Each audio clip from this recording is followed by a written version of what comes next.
Hey, everybody, welcome to the Bearded Tog podcast. It's your host, Adam Mason. Today, kind of a fun episode. We're having Gavin Wade, who is the CEO, founder of Cloudspot.com. I always want to say the URL, which is cloudspot.io, because I think that's really cool. But it's a photo delivery service similar to ShootProof or Zenfolio, but really amazing software. It's kind of one of the newer ones. And he's just a great guy. I wanted to have him on just because he's been where we've been. He was a wedding photographer shooting 35, 50 weddings a year with his wife. So very traditional in our industry, if you will, situation. And then had a pain point. You know, he didn't like the delivery services that were happening. And so he wanted to change that. And he started this company and now they're 4 years strong. And so just kind of a really cool mindset and change of, you know, what you can do next, and you could still use your expertise, because I feel like a lot of photographers, freelancers, you go for this for 10 years and you're like, what else could I do? But there's so much you can do and kind of change that.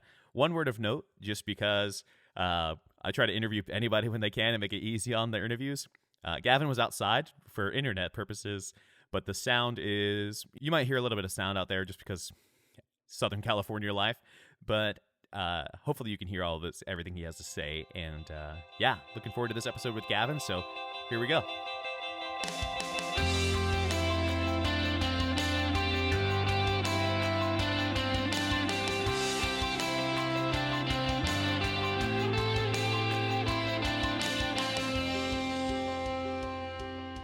I just want to get into a little bit more about you, man, and just tell me a little bit more of your background.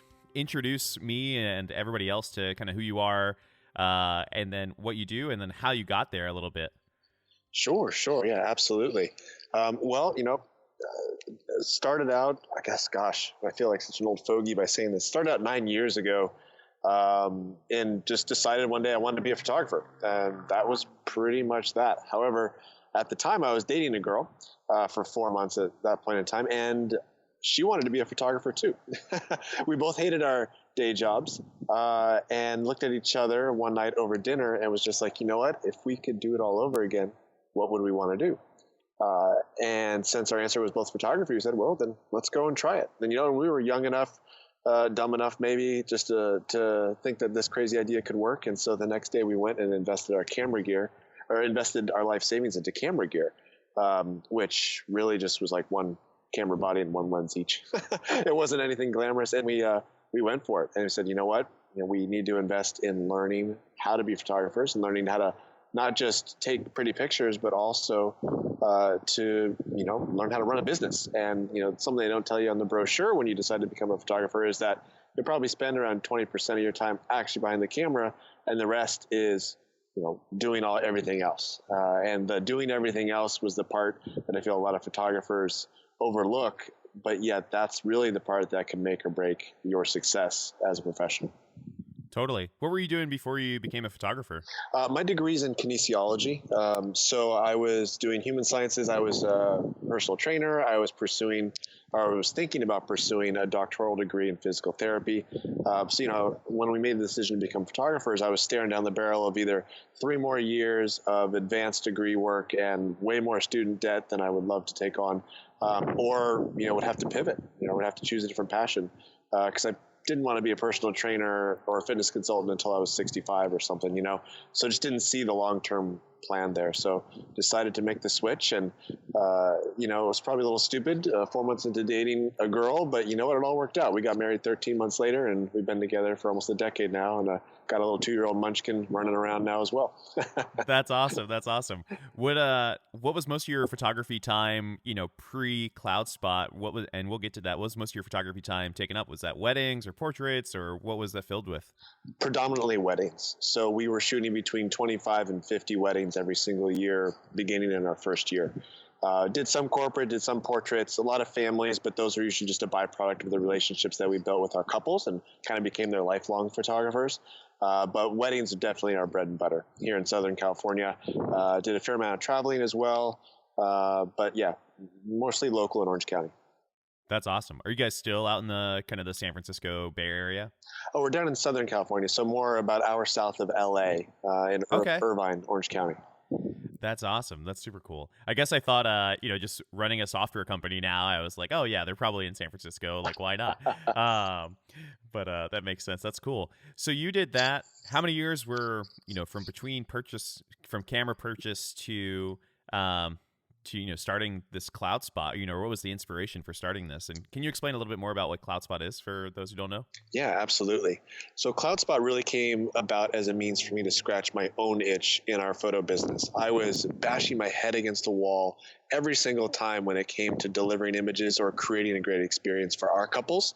I was pouring 100 plus hours per year into just trying to make that experience fit and seem somewhat of a good experience, rather than just here's Dropbox link, like have a nice life. If a couple is paying you thousands of dollars when you deliver your photos to them, it should be like the highlight of their experience, not feeling like an afterthought. And so it really just came about as a frustration. I was using a company that I shall not name at this point, but it was enough for me to say, you know what, there's got to be a better way.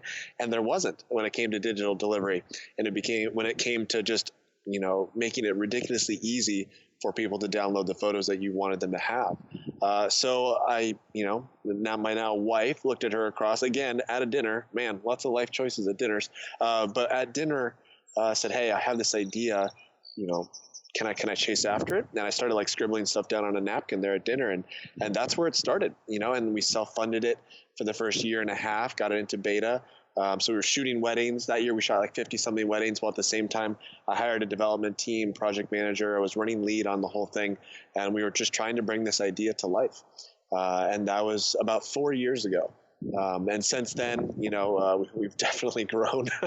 Since then, we have a lot more team members now, and tens of millions of photos worldwide with thousands of photographers in over 150 countries. So it's been quite a ride, and we're still shooting today. In fact, just a lot less. But I always feel it's important to have my finger on the pulse of exactly what our industry needs, and I love it so much that I don't think I'll ever get rid of it. It just means I sleep less. So hey, with kids I don't sleep much anyway. So Totally. I was exactly going to ask if you still shot and just kind of whether it was weddings or something like that, just so you could kind of be in the know. And then obviously I assume that you use your own software just to kind of deliver that stuff. So that's good that you're still shooting around. Yeah, it's funny. I was talking to somebody the other day, and we just had an episode on here just about shooting your first wedding. Like what does that entail, and just trying to help people out who have never done that. Maybe even never second shot, and so just kind of walking through that. And one of the things I told people is like, know in advance how you're going to deliver these photos, whether it's thumb drive or DVD or something. Hopefully not using those two things, but years ago you'd like make a zip file. And it'd be fine. Like, you have a computer, you make a zip file on Mac, and then you send it. And if they even get to downloading the whole 10 gigs or 12 gigs thing, it usually breaks halfway through and they can't open it, or they have to reopen it. And It just creates a headache. And so now, companies like Cloudspot and just the gallery sharing software, it's so much easier. And I know even for my wife and I, is like we can go pick favorites and just download those. We don't have to download the whole gallery, and we have lots of options, and it's there's a lot more robustness rather than like Dropbox and a zip file. Absolutely. And right now, like when we first started 9 years ago, there weren't as many tools that could be leveraged to help aspiring or established pro photographers really create a fantastic experience for their clients. Then I feel like as technologies advance, there's great opportunities for anybody at any stage in their business to still streamline things, to still have some big wins in terms of maximizing their efficiency and allowing their business to shine. Because I really feel like right now, especially within the photography industry, setting yourself apart is key. It's key to helping your business grow in the short term and in the long term as you grow your brand, which I feel is just as important as the photos that you take. Totally. Have you always kind of been into, entrepreneurship and taking on this like software edge, or were you nerdy in any way? Like, are you into apps or anything like that? Like what was the jump between, hey, there needs to be a better tool for this, let's self-fund it? What was that jump in between like? You know what? A lot of late nights, a lot of introspection. I'm a tech nerd myself. I love it. I wish I was a developer. I wish I knew all that. I wish I was smart enough to do that, but I hired smart people to take care of that for us.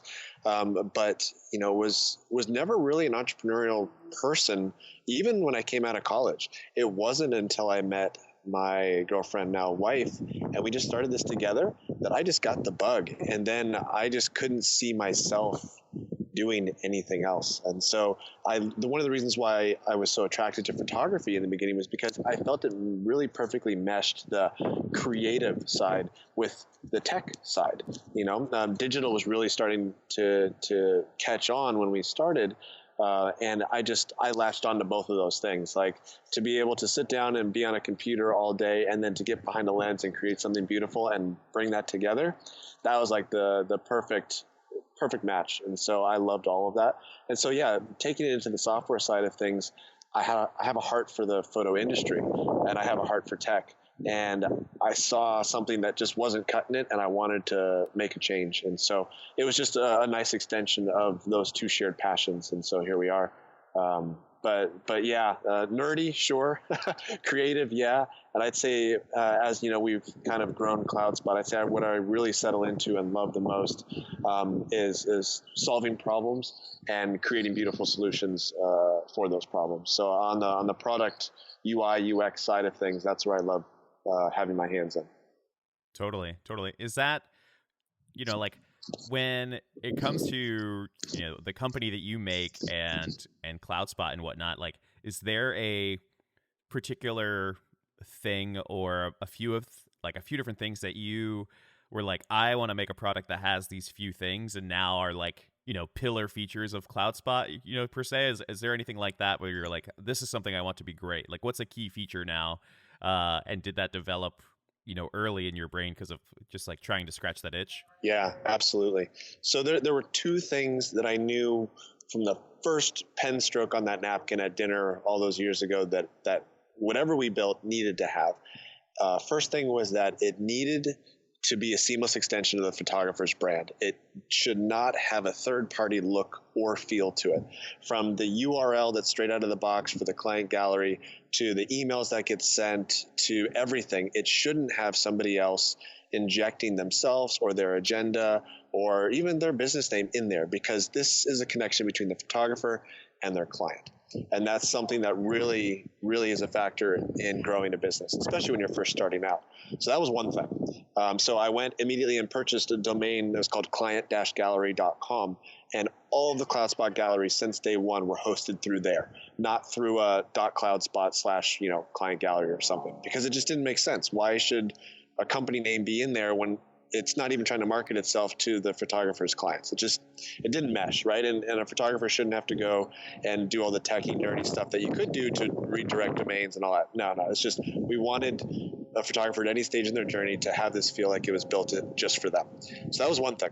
The second thing came around digital delivery, because the flow at that time, and even still today, which blows me away, that every other company in our space has, is when me, the photographer, is sending my images to my clients, I send them an email, and there's a button in that email, and it takes them to a gallery. And in that gallery, they then have to log in and then find where to request the download of their photos. Then they have to enter their email address again and click another button, and then wait for another email, maybe 10, 15, 30 minutes later, to arrive. And then they click on that button in that email, and then they can then start downloading their photos. That's a lot of hoops to jump through for a client, and grandma probably gets lost around step 2 or 3 of that, right? And it just creates more issues for the photographer. It creates a little bit of barriers to entry for the client. So for Cloudspot, what we wanted you, the photographer, to be able to deliver those images at any size that you wanted to, with or without your watermark. Cloudspot handles all that heavy lifting, but we wanted a download now button to be in that very first email, so that the client gets it from you. They can go view their gallery for sure. That's always there. But they can click the button right below it to download those images that you want them to have. It gives the photographer more control, and it adds a huge, huge convenience for the client to get exactly what they need to start sharing. So those are the two big things that we built in straight out of the gate, and that we still have today. Totally. And I mean, it makes sense. Like, you don't want to, it's probably takes more work on your end to have everything ready to go with the first click, if you will. Which sounds silly to people who don't know software. Like, oh, why can't I just download it? But there's a lot happening behind the scenes to deliver those images back to anybody around the world. But it makes sense to just try and eliminate that barrier to entry for anybody looking at the gallery. Exactly. Yeah, it's definitely not a cheap solution to put out there, and it's an area that we differentiate for sure, and it's an area that we continue to double down on. In terms of image resizing, so the photographer doesn't have to upload multiple sizes. They just give us the high res and they tell us, how to resize, where to stamp the watermark, all that kind of stuff. They can control how many times the images are downloaded, etc. So we really just try and protect the sacredness of those images while at the same time eliminating all just the scut work that's usually involved for photographers when trying to get their work out there, not just to clients, but to vendors as well. And that's just one of the areas where I was just, again, bashing my head against the wall all those years ago. And so we built this. And so it took my 100-hour workflow at the time, which looked terrible, and now consolidated down to less than 4 hours, and now a perfectly branded experience for both clients and now vendors. I can now deliver images to vendors separately and in a perfectly customized way. Totally. What are you guys doing now? Just to, what's your life like? What does it look like right now, if you will? On the Cloudspot side of things, or on the photography side of things? Both. Oh boy. Yeah. So on the photography side of things, wedding season is just starting to pick up here in Southern California.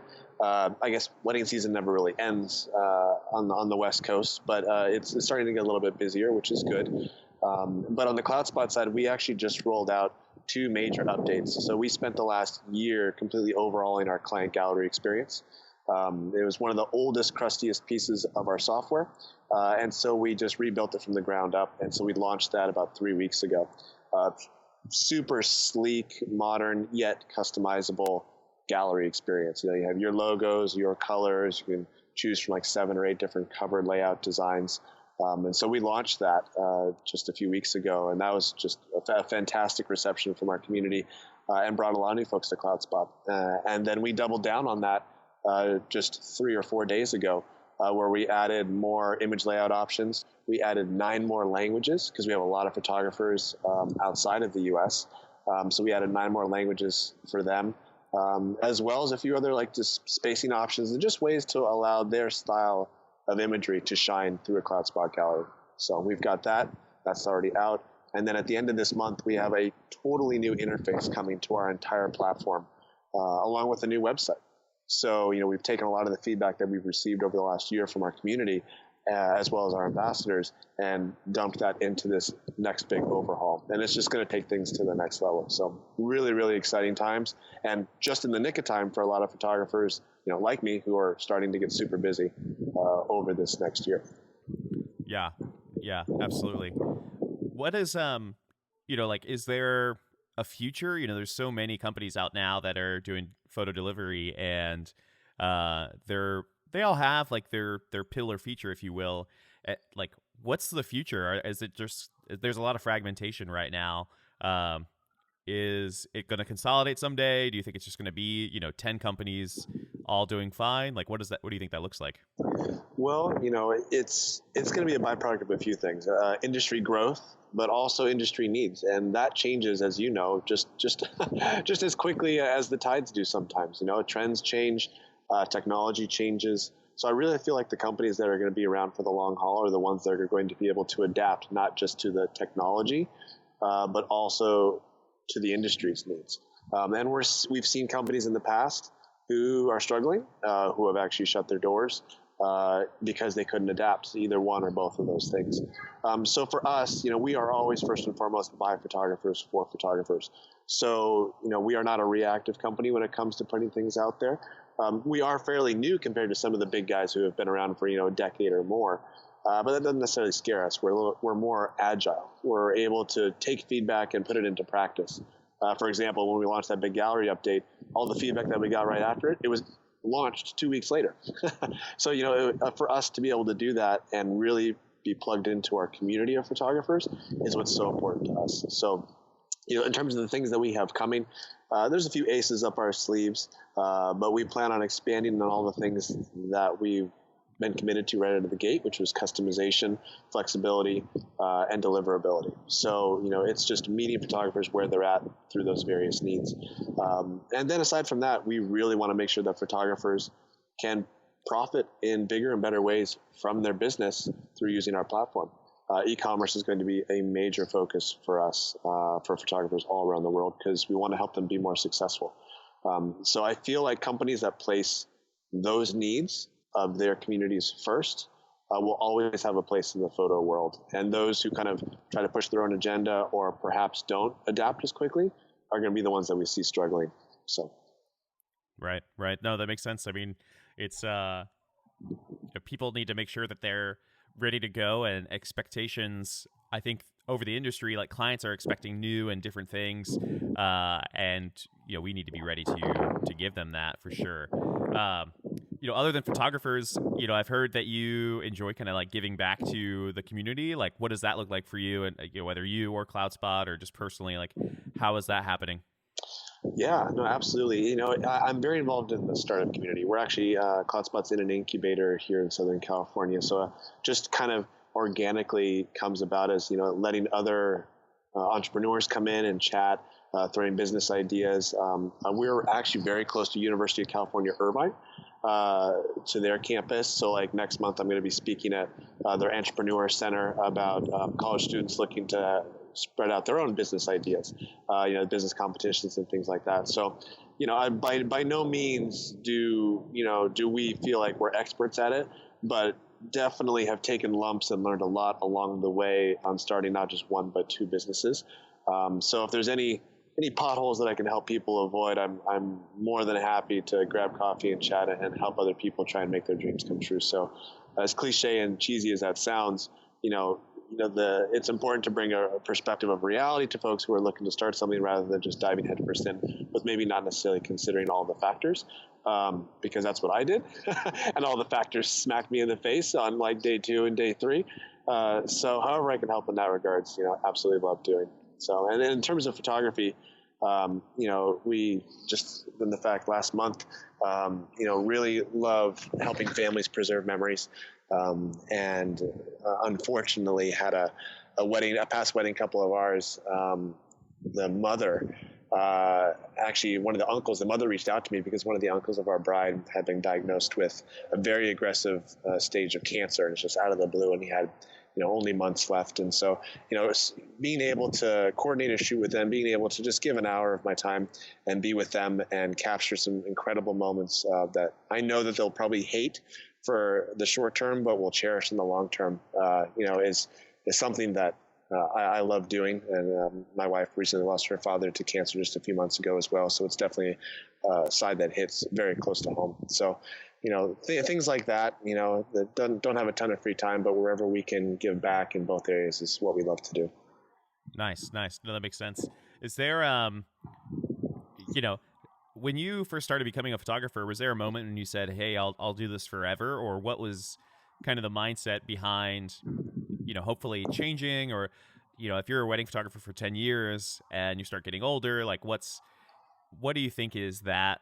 What is that like? When you start out, you never think it'll end. But what was some of that motivation, or what were some of the signs that you were like, okay, this could be different? Because I mean, what you had was working, right? It's like you could have just kind of stayed in the pain, if you will, of tools not working for you, because your job was successful. Like, why did you make that change, if you will, to give up something that was really great and trade it for something different? A lot of people would call that crazy, and like, why? What was that decision like?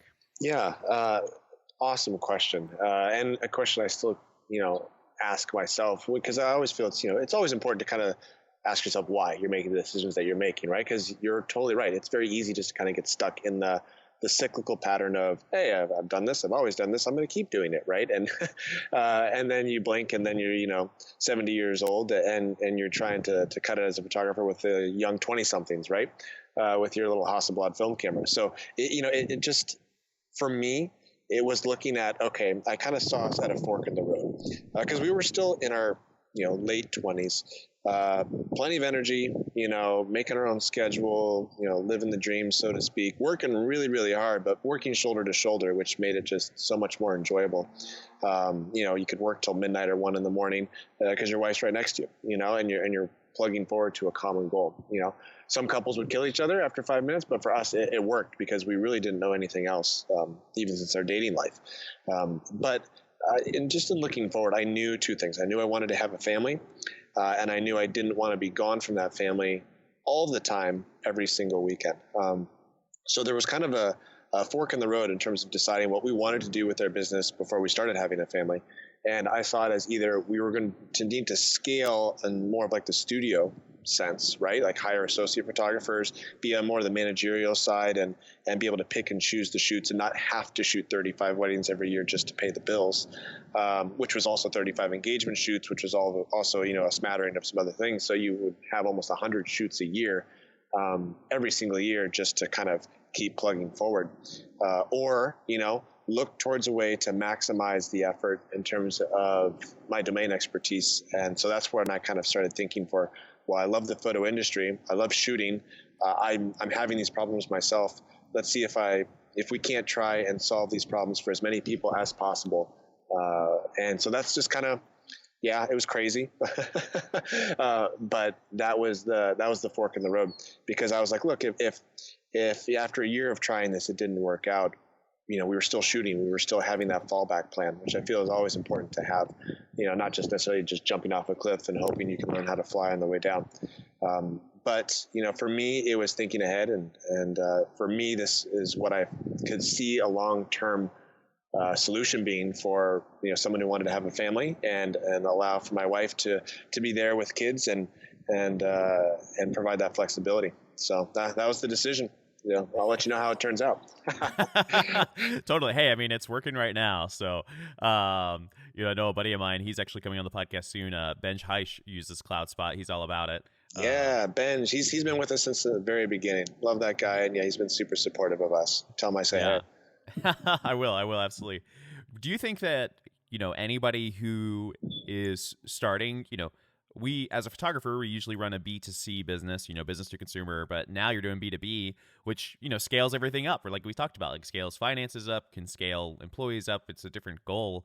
Do you think that's a kind of wise place or idea for, photographers to pursue? A lot of them pursue education, which is still technically B2B, I guess. But, do you think somebody doing B2C now, any entrepreneur could make that transition? Yeah, I would say, if you have the domain expertise of like photographer to photographer, honestly, the way I approach it and the way we approach it as a team here at Cloudspot is we don't treat it as a B2B, because our Bs don't really act like Bs. They act like Cs, so we're a B2C. And I mean that in the most flattering way possible, because the photo community is so tight. Right. And we lean on each other for education. We lean on each other for direction and guidance. So it's not like they just go to the internet and look for solutions. We don't reach out like an enterprise-based company that was like, hey, we want to bring you as a company on board. We want to bring you as a person. We want to bring you as a creative. We want to bring you as a photographer who has these real needs. How can we help you? So we very much approach it like I would approach a couple, It's like, hey, thanks so much for checking us out. We know that you're looking for great imagery. And in our case with Cloudspot, we know you're looking for a place to call home for all of these photos that you're taking for these people on these amazing days in their lives. You're trusting us with your livelihood. How can we help? How can we reduce your stress? How can we help solve these problems for you? And let us know. It's a dialogue. And so it's less of a sales pitch and more of a business to consumer approach for us. Totally. No, that makes sense. It's at least for me, it's very much the idea of like, it's part of your system, and just getting that system down. And like we talked about, removing that, getting less hours from every task you need to do every week, and something like Cloudspot or competitors, that can help out a lot. And like we talked about, friction, eliminating that for our clients. The less clicks they have to make to get what they want, the better. So I think that's super wise. What is kind of what wrapping up here? Like, do you have any other dreams or software ideas that you think you would want to kind of pursue soon? Or, obviously you got to keep some of that under wraps, but what do you think is next just for you over, is Cloudspot forever, or what's going on next time? Well, definitely have no plans of going anywhere anytime soon. I feel like we're just getting started here with Cloudspot and entering into a really exciting year. I'd say, what's important to me is, expanding my horizon beyond just photographers, but to creatives in general, because that term spans beyond just the photo industry. And I feel like what we're doing at Cloudspot can expand as well. So, looking for areas of opportunities to help fix problems in other dimensions for creatives, and there's a few ways that can take shape. But through an extension of our own platform, I feel like we could do it and not just help those other types of creatives, but actually bridge the gap between photographer and additional creatives who rely on those photographers' imagery for their own businesses to succeed. I feel like event planners or other creatives like that who work very tightly with photographers, or on the corporate side, the creative director, art director, you name it, ad agency, I feel like they're just as stuck in a rut in terms of getting that content from folks as we photographers are in terms of giving that content in their direction. So there are workflow optimizations to be had on both sides. So if there's a way to bridge that gap, I am all over it. And so that's an area that I'm really super excited to pursue more as time goes on. Awesome. That's amazing. I love it. Wrapping up here just with a kind of fun little lightning round we ask every guest. Just what's one goal for the rest of the year? What content, whether it be book or Netflix show or something like that, are you pursuing right now? All right. So my vices are going to come out here. Well, let's see. The Netflix thing that I'm watching right now, it's called Wild Wild Country. It's like, yes. Dude, I am so addicted to that right now. I am just binge watching that on every available second that I have, like after the wife and little one go to sleep. I don't know why. It just drew me in, and I was like born right around that time, so I was like, whoa, this was going on. Like I had no idea. So that's what that's a little guilty pleasure that I'm doing right there. In terms of books that I'm reading, I've got a couple. Peter Thiel, I really like reading his stuff. In terms of how to create a monopoly and things like that, I really like that. Just kind of soaking that up wherever I can. I do a lot of podcasts as well during my commute. So just kind of listening to a lot of the startup type podcasts with some of the VCs in the Bay Area. They have some great podcasts there. Love Tim Ferriss's podcast. Always trying to soak up as much as I can, especially about SaaS business models, especially about customer success, and also just scaling businesses is all things that I'm just trying to soak up as much as possible right now. Awesome, man, dude. Well, thanks so much for being on, man. And I'll link Cloudspot in the show notes so people can go check it out if they don't already have a place for them to have photo delivery done. And yeah, man, thanks for coming on.